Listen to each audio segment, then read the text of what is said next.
Silk Road was the first modern marketplace on the dark web, and by its downfall, it could be compared to Amazon. Just instead of selling everything you could illegally obtain, Silk Road specialized in illegal goods. Silk Road launched in February 2011, and by October 2013, when the FBI closed it, the site generated 214 million transactions. You could buy anything on the Silk Road, from drugs to guns and many other things that you probably wouldn't even try to imagine. But how did a man create the largest illegal marketplace without any money, tech skills, or experience? It was run as a Tor hidden service as part of the dark web, allowing users to surf it safely and anonymously without worrying about traffic monitoring. But in the end, this didn't help its founder, Ross Ulbricht, who was apprehended by the FBI after a long investigation. But let's not get ahead of ourselves. Ross Ulbricht was born in Austin, Texas on March 17, 1984. Like his father before him, he was an Eagle Scout, the highest rank in the Boy Scouts of America. He enjoyed a fruitful upbringing as a hipster who was also a serious student who scored in the 96th percentile.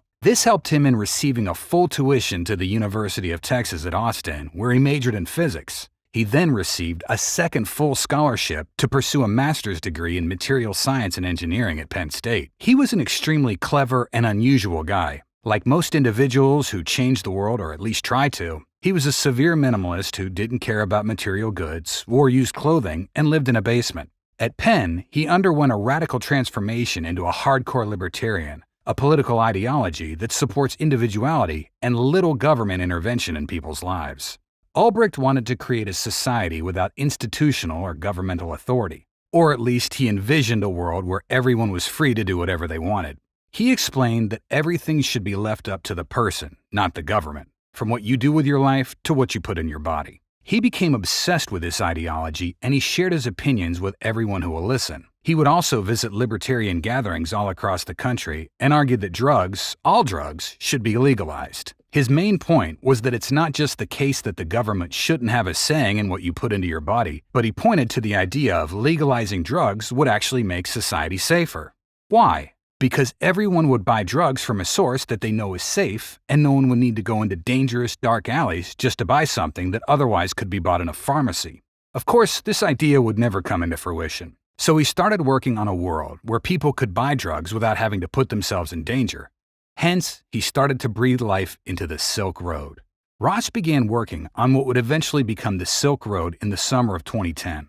And it was no simple task. That was essentially the same time as starting your own eBay or Amazon business from scratch without any experience, skills, or money. He was forced to quickly teach himself front-end and back-end coding. Also, because it was illegal, he had no one to turn to for help when he encountered coding problems. Yet the website started to take shape little by little. Yet there was one issue. He couldn't promote the website to attract potential sellers. So where was he going to obtain the goods to sell on the website? He read a dummy's book on creating your own mushroom farm to get started on the answer, rented a shelter out in the middle of nowhere, and grew his own mushrooms. This was a roughly $17,000 investment from his side, and a project that could have landed him in a Texas prison for 5 to 99 years. Given that Silk Road would ultimately earn him around $80 million in revenue, his initial $17,000 investment generated a mind-boggling return of 500,000% return on investment. Half a year after Ross began working on the Silk Road, in January 2011, it was opening day. In essence, Ross had already completed the task of a business with 12 employees. He served as the CEO, investor, front-end developer, back-end developer, database expert, Tor expert, and Bitcoin expert. Among other roles, replicating the site, according to some experts, would have cost at least $1 million in financing. Yet he still didn't know if anyone would ever want to use it. He double-checked everything, including the server, database, and product inventories, and boom, Silk Road was active. But it still needed people to come to the site and to buy and sell products for it to work. Being an illegal site on the dark web made that a bit harder than marketing a simple website. To access Silk Road, you couldn't use a regular web browser or put in a regular URL. You needed a program called Tor, which serves as a web browser that hides your data. The US military created Tor as a tool for creating secure online communications. In order to disguise the identity of the user, it hides the true IP address of computers on the network, making it impossible for the government, or by that standard, anyone to track it. Of course, nowadays, it's possible to hack Tor sessions, so you need extra protection layers if you want to do anything on the dark web and still feel safe. Ulbricht still needed a form of anonymous payments as well. Luckily, in 2009, Bitcoin became a thing. Bitcoin is pseudonymous rather than truly anonymous, since coins may be kept in wallets that have been created under fake names. But that wasn't enough protection for the possible buyers and sellers, so that's where dark wallets came in handy. The main objective of dark wallets is to encrypt and conceal all Bitcoin transactions. Participants on the Silk Road who paid for their transactions using these Bitcoin wallets benefited from an additional level of secrecy, so Silk Road was ready for the masses from the technical side. But there was still the issue of people not knowing about this site. Ross used a simple marketing plan to spread the word about the website. He started posting on relevant forums and pretended to be a random user who had just discovered the Silk Road and wanted to spread the word about it. He wrote a post on a Magic Mushrooms forum with the username Altoid posting, "I'm thinking of buying off it, but wanted to see if anyone here had heard of it and could recommend it." He gave instructions on how to access Silk Road through a link. He made a similar claim about buying and selling heroin on a Bitcoin community site, referring to Silk Road as the anonymous Amazon.com. Shortly after, the customers started appearing. Within a few weeks, Ross started delivering orders. He would vacuum seal the goods and send them out in padded envelopes once or twice a week. The Postal Service didn't have a lot of resources at this point. All the high-tech equipment that checked for illegal stuff was reserved for big shipments. After a few months of operation, he began shipping out goods every day. They'd be placed inside CD and DVD cases. Some vendors even used more inventive packaging, encasing the items in tiny cardboard ripples.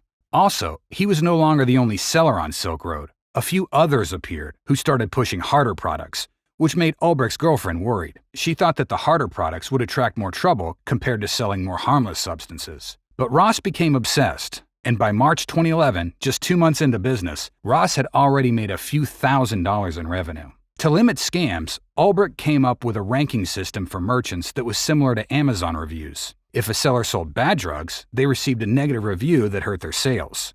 Drugs were the most popular and profitable transaction on the Silk Road. By 2013, 70% of the goods for sale there were narcotics. Silk Road would eventually be a marketplace for all kinds of drugs: weed, cocaine, LSD, ecstasy, heroin, which fit Ulbricht's libertarian mindset. He also believed that people had the right to defend themselves, so guns also started appearing on the marketplace. However, he realized he didn't need the controversy and soon took the weapons off the site. The terms of service forbade the selling of anything that had the intention of harming or defrauding people. This included the sales of any kind of weapon, assassination services, stolen credit cards, and child pornography. However, you could buy fake IDs, driver's licenses, and a lot else of the sorts. Yet there's still a lot of controversial information regarding what was and wasn't available on Silk Road, which may or may not be accurate. After 10 years of closing the site, we may never know. Eventually, a journalist who covered internet culture came across the news of Silk Road. When he initially heard about it, he assumed it had to be a hoax, since nobody would be such an idiot as to create a site like this. But after a short consideration, he decided to take a look for himself, and his jaw dropped. He saw exactly 343 different kinds of products available, all for less than street prices.